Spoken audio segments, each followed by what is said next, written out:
Varios anos despois da compra do Pazo de Rianxiño e tras varios intentos infrutuosos para convertelo nun centro de día, o Concello de Rianxo ven de mover ficha.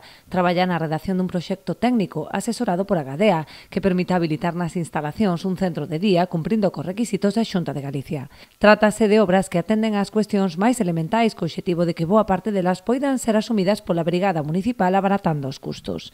É un traballo que vimos facendo dando o goberno coa axuda técnica correspondente e además co asesoramento de persoal de Agadea, que é unha entidade que vimos colaborando tamén durante todo este ano coa posta en funcionamento do centro terapéutico para persoas con deterioro cognitivo aquí en Rianxo, cos programas de envellecemento activo, cunha serie de iniciativas, e eles, ademais, xestionan xa centros de día en distintos puntos do país, non? Entón, coa súa experiencia, co noso persoal técnico, e co inmoble que temos, fomos facendo ese traballo de redacción dese proxecto técnico, un proxecto que atende ao máis elemental que deberá ter o espacio para poder ser un centro de día, que é algo que nos vai dicir a Xunta de Galicia, non o vamos dicir nós, non? Nós temos que, en primeiro lugar, redactar este proxecto, e serán os técnicos da Consellería de Política Social os que lle den o visto bo e os que digan que, efectivamente, con esas reformas,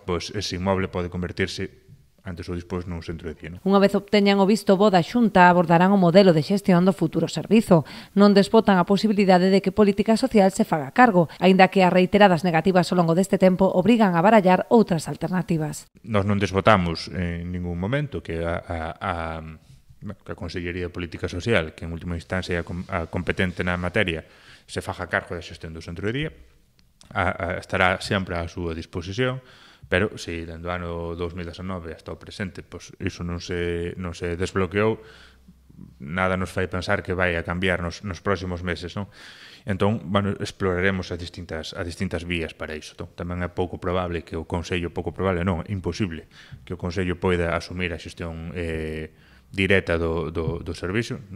Carecemos de persoal, carecemos dos medios para poder afrontar un servicio destas características, entón, entre unha cousa e outra, exploraremos as posibilidades de xestión que hai.